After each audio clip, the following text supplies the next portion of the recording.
Arnold arrived in front of the Adventurer Guild. However, he wasn't there as Arnold von Berkley. Rather, he would now be known as Nova. A bumpkin who travels the world in search of strong foes to test his swordsmanship. Liam had always wanted to have a cool alter ego, so he was excited to become Nova. He strove to imitate his guild master, Alex, and follow her example. She had influenced his life greatly, so he figured it was fine to act like the one he admired the most.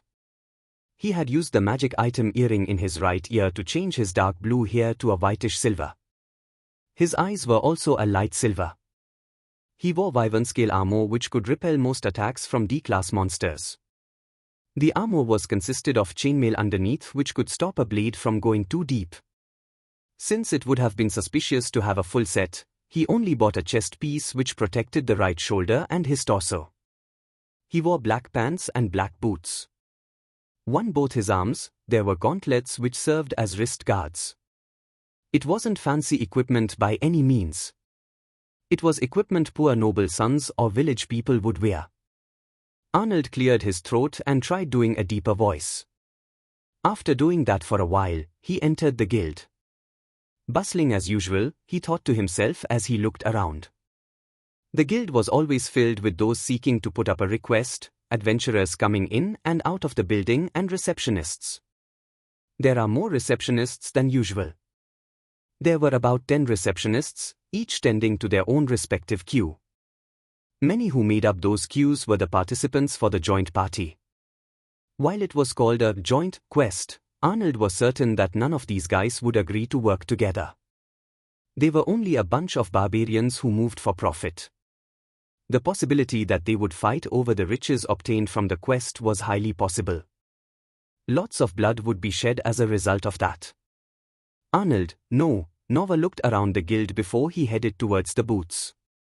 He was looking for a certain someone. Where is he? Since there were so many people inside the building, Nova couldn't immediately spot the person he was looking for. He was short, so that made things even harder. There he is. After pushing through the crowd, Arnold spotted the person he was looking for. Hey! He approached the person. The boy was lying on the table with his head between his arms. He lifted his head and gazed up. A tired expression was on his face. Even his eyes were baggy and half-closed. May I help you? He can't recognize me.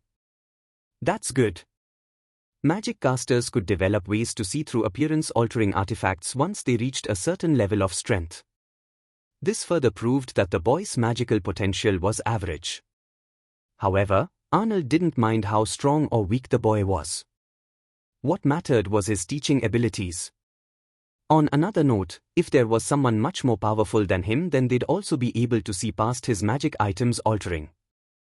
I think you can, Arnold said in his deep voice. He sat down on the empty chair opposite the boy. You see, I have come from far in search of strong opponents who I can slay with my wyvern sword. I have considered becoming an adventurer to fulfill those desires. However, I am in a bit of a dilemma. Arnold gazed into the confused boy's eyes. I am in need of a companion. The boy's eyes sparkled at his words. Then does that mean you'll take anyone willing to become your companion? Yikes, I can see how desperate you are, kid. Part of the reason why he had approached the boy specifically was out of pity. But the main reason was to learn magic from the boy.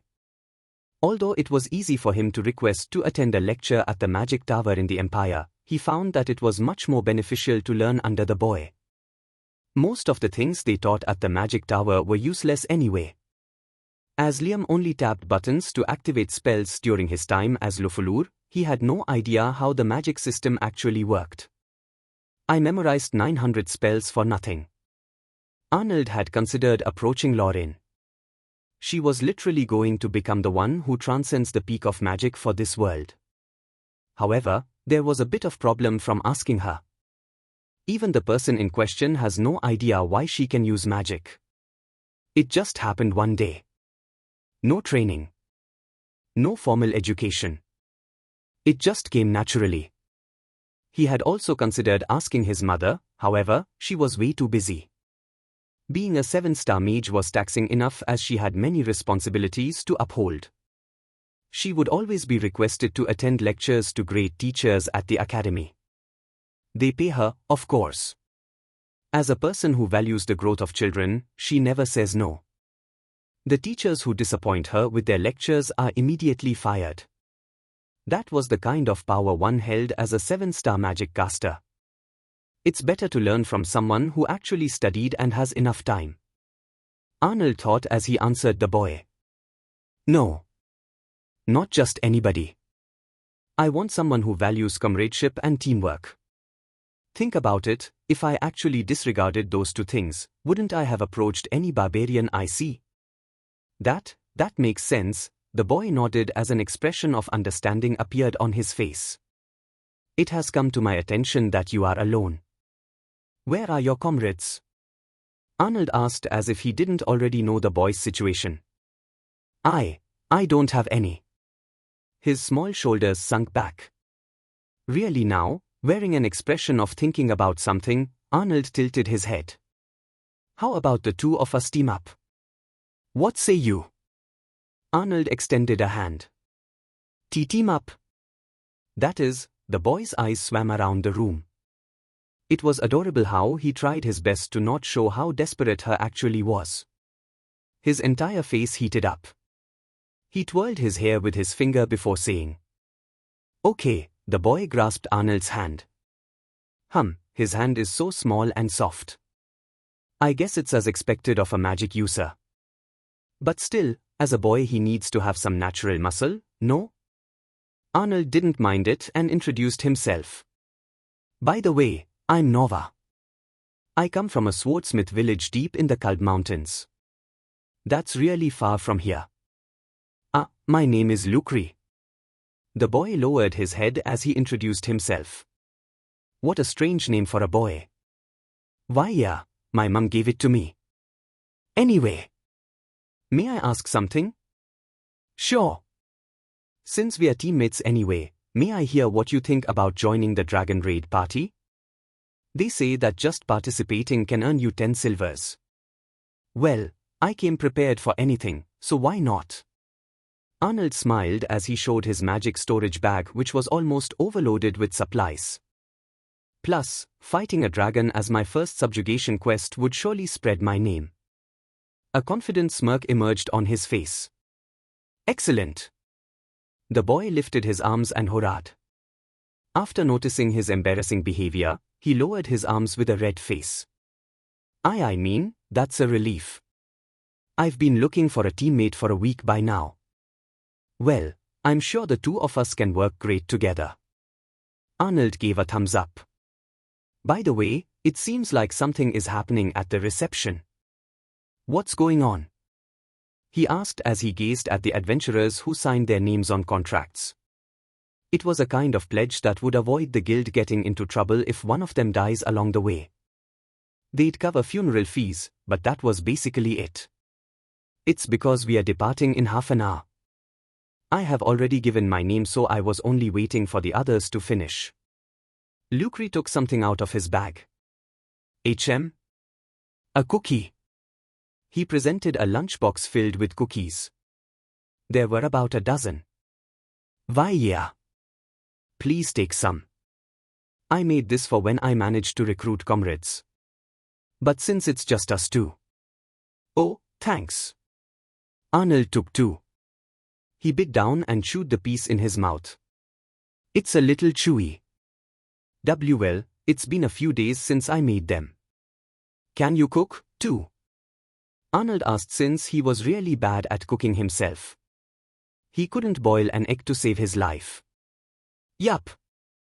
My mum taught me a lot of things before his voice trailed off. It got smaller and smaller. Oh. Arnold began feeling guilty for making him mention his mother. He could have meant that she left him, however, it could also mean she died. Many people his age lost their parents in the previous war that happened many years ago. Luke was one of the orphans of the war. Claudia's husband was one of the people who also went, leaving her to be a widow. Part of the reason Arnold wanted Luke to bring her and her family to stay in the city was because of safety concerns. If something were to happen to them, then there was no telling what the hero will do. Anyway, these taste great regardless of how old they are. Although it tasted a little bitter since there wasn't a lot of sugar in it. Sugar was a very expensive resource in this world. Even 10 grams cost 5 silver. Perhaps the boy had used something else to substitute for it. I've already bought a few things we may need for the journey. Luke gestured towards the bag next to him, on the floor. And a horse-drawn carriage. Arnold asked.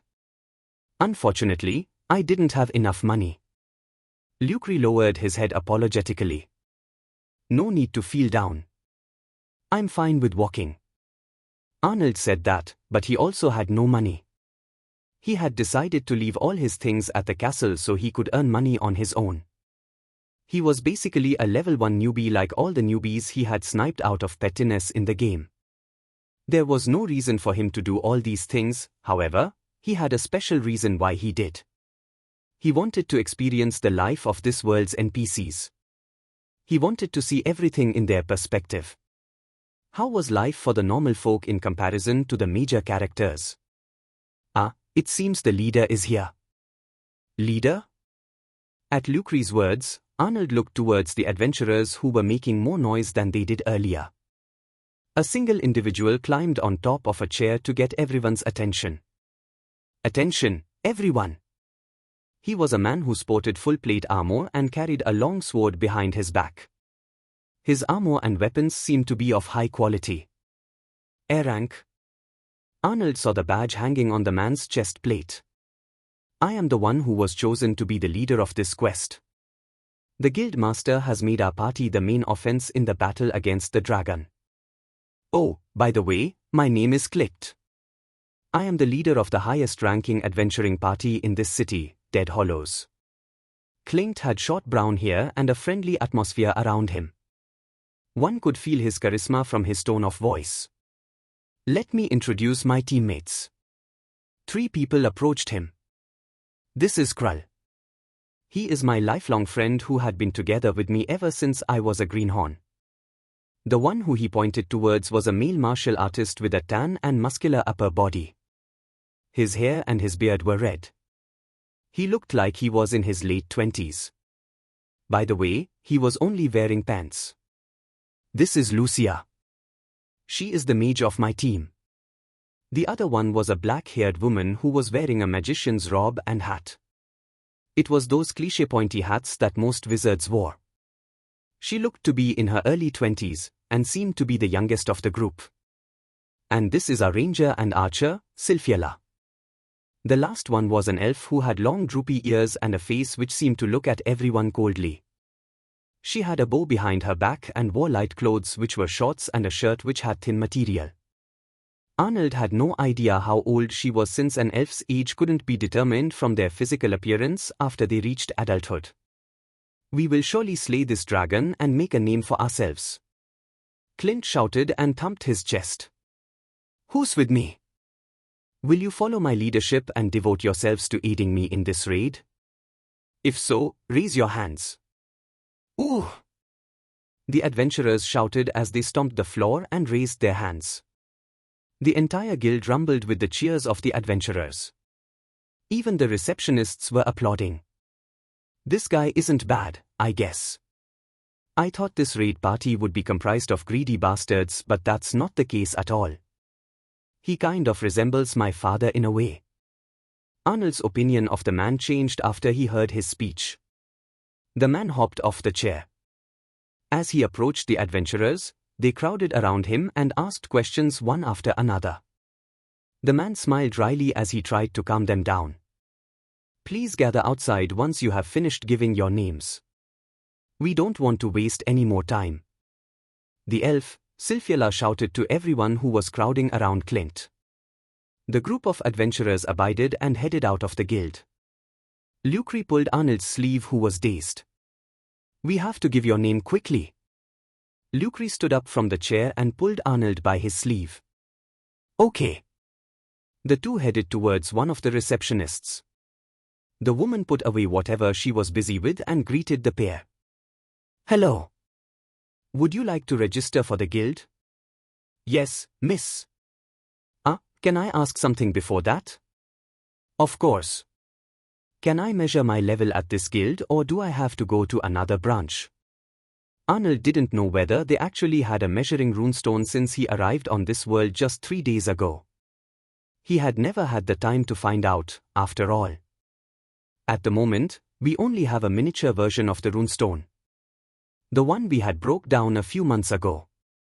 We are awaiting another one from the magic tower in the Empire, however, that will take a while. So I can't see how strong Arnold is right now. Unlike the leveling system in the game which measured your stats using numbers, runestones use letters to measure a person's power. The miniature version of the runestone would only be able to measure level, so Arnold had to visit the Empire to fully see his status. So troublesome. Here it is. The woman put a fairly large stone tablet on the desk. It had engravings of the continental runic language on its surface. "Place your hand by this hand-shaped article." "Right." Arnold did as such. "Now I will infuse my mana into the runestone to activate it." "Okay." Lucre watched in wonder from beside Arnold. He was also curious about his teammates' level. A light embraced the stone. "Now let me dash." When the woman was about to speak, a cracking sound echoed. "Ova!" The stone broke into pieces when the light disappeared. A type of blue aura was emanating from the pieces of stone. The adventurers watched in shock. "And no way. Even a person at level 70 shouldn't be able to shatter this runestone." The receptionist looked at Arnold as if he were a monster. Why did it break?" Lucre asked from the side. "Forget that. What's my level?" Arnold looked eagerly at the woman. The woman fumbled the pieces together. Although the runestone broke, the number still showed. Level 32. A silence descended upon the entire guild. How the hell can my level be 32 and yet this runestone shattered? Arnold looked at the runestone. Both him and the rest of the adventurers looked at the receptionist in confusion. Indeed. It showed the number 32. This means, the receptionist's eyes widened. You have the potential to become a transcendent. A voice came from the stairs. Everyone, including the receptionists, looked towards the stairs leading to the second floor. The person who stood there was a middle-aged man wearing a black suit. He had a wild appearance. His hair was fiery red and his eyes were like those of a dragon. Many called him the Mountain Fist. A mixed martial artist and retired SS rank adventurer, now guild master. Mr. Flood!" The receptionist cried out. "The runestone --" "Yes." "I felt a disturbance when it broke. Figured I'd check it out before leaving." The man descended from the stairs. Each of his steps made the guild rumble. Just looking at him, anyone could tell that he was a veteran warrior. Now that I look at him.